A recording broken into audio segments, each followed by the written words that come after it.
हाय, आपके साथ मैं हूँ Surabhi Sharma. India TV YouTube channel subscribe करिए, बेल आइकन दबाएं। असम में बीजेपी का घोषणा पत्र जारी। बीजेपी अध्यक्ष जेपी नड्डा ने जारी किया मैनिफेस्टो। घोषणा पत्र को संकल्प पत्र का दिया नाम।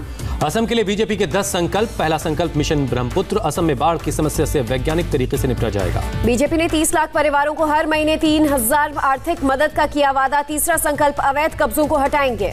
चौथा संकल्प बच्चों की शिक्षा पर फोकस। स्कूल और टीचर्स को बेहतर सुविधाएं। 8वीं क्लास के बच्चों को साइकिल देने का वादा। नड्डा ने कहा सुप्रीम कोर्ट के फैसले के मुताबिक एनआरसी लागू करेंगे। मूल भारतीय परिवारों के हकों की रक्षा की जाएगी। परिसीमन की प्रक्रिया तेज करेंगे। बीजेपी अध्यक्ष जेपी नड्डा ने गिनाई 5 साल की उपलब्धियां। कहा पहले समस्याओं का था जमावड़ा, पिछले 5 साल में असम का समावेशी विकास हुआ। रक्षा मंत्री राजनाथ सिंह आज असम में करेंगे चुनाव प्रचार। होजाई में जनसभा को करेंगे संबोधित। असम के माजुली में राहुल पर बरसे अमित शाह। पूछा बदरुद्दीन अजमल को गोद में बिठाकर आप असम को घुसपैठिया मुक्त कैसे बनाओगे। बदरुद्दीन अजमल के बहाने शाह का कांग्रेस पर तंज। अगर कांग्रेस सत्ता में आई तो घुसपैठ बेरोक टोक होगा। असम में डिब्रूगढ़ में जेपी नड्डा का कांग्रेस पर निशाना। कहा कांग्रेस पार्टी का मतलब अंधकार, अगर अंधकार चाहिए तो कांग्रेस की तरफ देखना। नड्डा ने बदरुद्दीन अजमल से गठबंधन पर उठाए सवाल। कहा कांग्रेस के दांत दिखाने के और खाने के और। असम के गोलाघाट में प्रियंका गांधी ने सीएम सोनोवाल के कामकाज पर उठाए सवाल। बोली 5 साल में असम को गरीबी और दुखों से भर दिया। असम के तिनसुकिया में तेजस्वी का केंद्र सरकार पर हल्ला बोल। कहा मोदी और बीजेपी ने देश में केवल झूठ और नफरत की खेती को बढ़ावा दिया। टीएमसी ने चुनाव आयोग में शुभेंदु अधिकारी के खिलाफ शिकायत दर्ज करवाई। शुभेंदु पर नंदीग्राम में अपराधियों को शरण देने का आरोप। बीजेपी ने 13 उम्मीदवारों की लिस्ट जारी की। पश्चिम बंगाल विधानसभा चुनाव के उम्मीदवारों के नाम का ऐलान किया। बंगाल के चुनावी रण में आज फिर हुंकार भरेंगे गृहमंत्री अमित शाह। मिदनापुर में 2 जगहों पर करेंगे रोड शो। मेदिनीपुर में करेंगे रैली। बीजेपी अध्यक्ष जेपी नड्डा भी आज फिर बंगाल के चुनावी दंगल में उतरेंगे। पश्चिमी मिदनापुर में करेंगे रोड शो। टॉलीगंज से बीजेपी उम्मीदवार बाबुल सुप्रियो ने दाखिल किया नामांकन। जनता के बीच ढोल बजाते नजर आए। पश्चिम बंगाल चुनाव के लिए कांग्रेस ने जारी किया घोषणा पत्र। शिक्षा, बेहतर कानून व्यवस्था और सामाजिक सुरक्षा का वादा।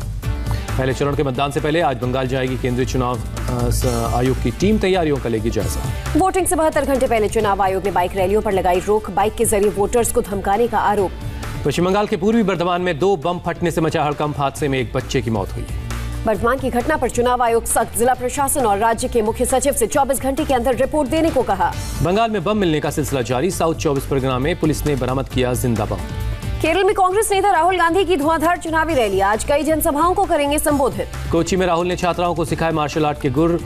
छात्राओं को जापान की मॉडर्न मार्शल आर्ट आइकिडो के कुछ मूव्स करके दिखाए। तमिलनाडु के कृष्णागिरी में आज एआईएमआईएम प्रमुख असदुद्दीन ओवैसी की रैली। शाम 5:30 बजे चुनावी सभा को करेंगे संबोधित। मनसुख हिरेन केस में वॉल्वो कार बरामद। महाराष्ट्र एटीएस ने दमन से बरामद की वॉल्वो। दमन में छिपा कर रखी गई थी ये गाड़ी। महाराष्ट्र एटीएस ने वॉल्वो कार को किया जब्त। एटीएस के मुताबिक ये कार सचिन वाजे के दोस्त की फैक्ट्री में छिपा कर रखी गई थी। मुकेश अंबानी के घर एंटीलिया केस में नया मोड़। फर्जी आईडी के साथ ट्राइडेंट होटल में रुके थे सचिन वाजे। एनआईए के हाथ लगे सबूत। एंटीलिया विस्फोटक केस में धमकी वाली चिट्ठी पर बड़ा खुलासा। एनआईए ने विनायक शिंदे के फ्लैट से एक प्रिंटर बरामद किया। शिंदे के प्रिंटर से ही अंबानी को धमकी भरी चिट्ठी भेजे जाने का शक। एनआईए ने प्रिंटर को फॉरेंसिक लैब में जांच के लिए भेजा। महाराष्ट्र के वसूली कांड में बड़ा खुलासा। वाजे के सीआईयू ऑफिस से एनआईए ने एक डायरी बरामद की। डायरी में कुछ कोड वर्ड्स भी मिले। डायरी में रेस्टोरेंट पब से वसूली का जिक्र। सूत्रों के मुताबिक वाजे ने जनवरी से वसूली शुरू की थी। परमबीर की चिट्ठी में भी इसी समय का जिक्र है। डायरी में हर होटल पब का रेट कार्ड तय था। हर होटल पब वालों के नाम के आगे उनका रेट कार्ड लिखा था। मुंबई में लॉटरी के कारोबार और मटके के धंधे की डिटेल्स भी इस डायरी में लिखी गई हैं।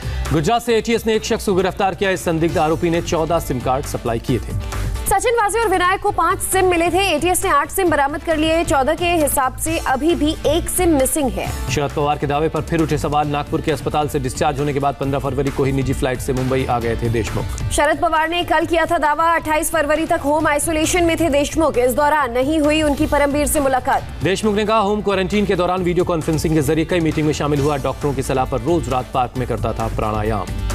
देशमुख ने अफसरों से भी घर पर मिलने की बात मानी। कहा 1 मार्च से शुरू बजट सत्र के दौरान ब्रीफिंग करने घर आते थे अफसर।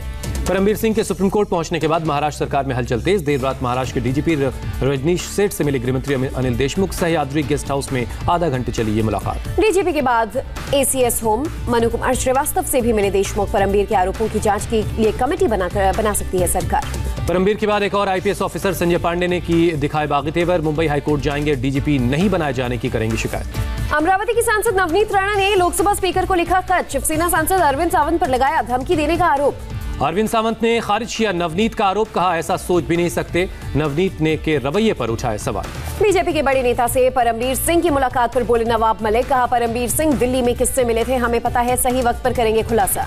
महाराष्ट्र मंत्रिमंडल का अगले महीने हो सकता है विस्तार, देशमुख विवाद के बीच कैबिनेट विस्तार अहम है। देशमुख विवाद पर सीएम उद्धव से मिले कांग्रेस नेता, जल्द एमवीए कोऑर्डिनेशन कमेटी की बैठक बुलाने की मांग, 1-2 दिन में हो सकती है बैठक। मुंबई के पूर्व पुलिस कमिश्नर परमबीर सिंह ने सुप्रीम कोर्ट का दरवाजा खटखटाया, 100 करोड़ की उगाही के आरोपों की जांच सीबीआई से करवाने की मांग। परमबीर सिंह ने अनिल देशमुख के खिलाफ निष्पक्ष जांच की मांग की, सबूतों के नष्ट होने की आशंका जताई। थोड़ी देर में अनिल देशमुख के मुद्दे पर देवेंद्र फडणवीस करेंगे प्रेस कॉन्फ्रेंस, देशमुख का फिर मांग सकते हैं इस्तीफा। देश में कोरोना की तेज रफ्तार जारी, 24 घंटे में कोरोना के 40,715 नए मामले, 199 संक्रमितों की मौत। दुनिया में रोज कोरोना संक्रमण के मामले में तीसरे नंबर पर भारत, लगातार चौथे दिन 40,000 से ज्यादा नए पॉजिटिव केस। देश में अब तक 4,72,00,000 लोगों को लगाई गई कोरोना वैक्सीन, सोमवार को एक दिन में 19,65,000 से ज्यादा लोगों को दी गई वैक्सीन की डोज। कोविशील्ड के दूसरे डोज के लिए नई गाइडलाइंस, 6 से 8 हफ्ते के बाद लगेगा दूसरा डोज, पहले 28 दिन का था अंतराल। ओवैसी ने कोरोना वैक्सीन का पहला डोज लिया, कोविशील्ड पर पहले उठाया था सवाल। महाराष्ट्र में एक दिन में 24,645 संक्रमित मिले, 58 मरीजों की जान गई। मुंबई में कोरोना के 3,260 नए मामले, 24 घंटे में 10 मरीजों की मौत। सूरत में फिर से लॉकडाउन की अफवाह से मजदूरों का पलायन, बड़ी संख्या में श्रमिक कर रहे हैं घर वापसी। दिल्ली में एक दिन में कोरोना के 888 नए मामले, 7 की मौत, 565 रिकवर। यूपी में 8वीं तक के स्कूलों में 24 मार्च से 31 मार्च तक होली की छुट्टी, सरकार ने जारी किया निर्देश। बीएचयू में ऑफलाइन क्लासेस अगले आदेश तक बंद, हॉस्टल भी खाली होंगे, बढ़ते कोरोना संक्रमण को देखते हुए फैसला। दिल्ली में बीजेपी संसदीय दल की बैठक में पीएम मोदी मौजूद।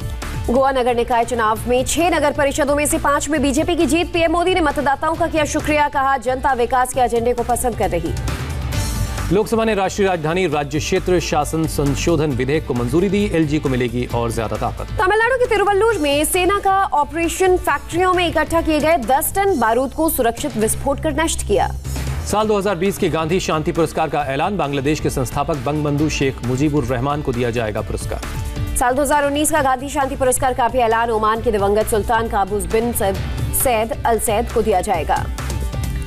जम्मू कश्मीर टेरर केस में पीडीपी नेता वाहिद पारा समेत 3 लोगों के खिलाफ एनआईए की चार्जशीट, इस केस में अरेस्ट हुए थे डीएसपी देवेंद्र सिंह।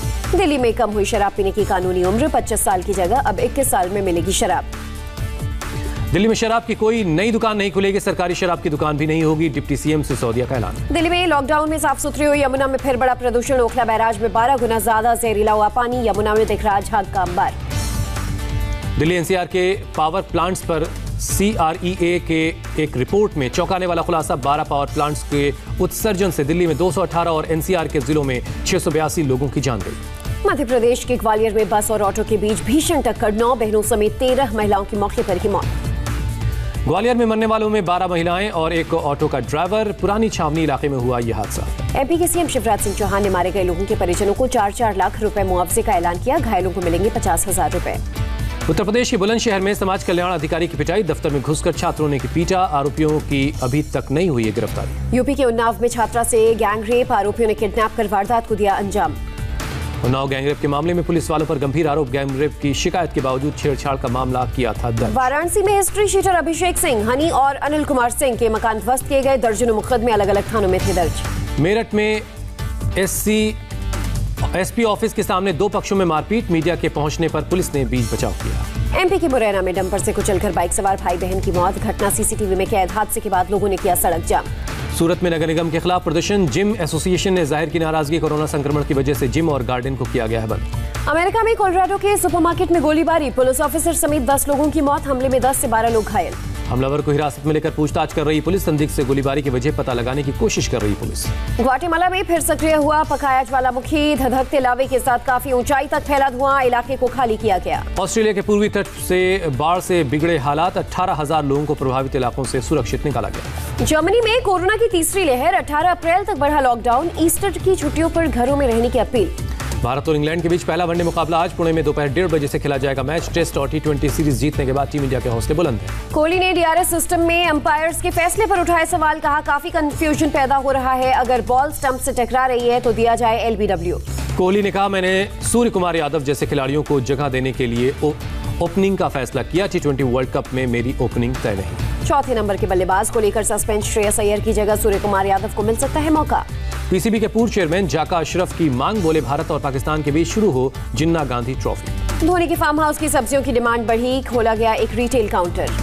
टाटा और स्पाइस जेट एयर इंडिया की खरीद में शॉर्ट लिस्टेड, अब दोनों को जमा करना होगा financial bid. Hi, I am Surabhi Sharma. खबरों से अपडेट रहने के लिए India TV YouTube channel subscribe करिए, साथ में बेल आइकन जरूर दबाएं। जुड़े रहें इंडिया टीवी के साथ।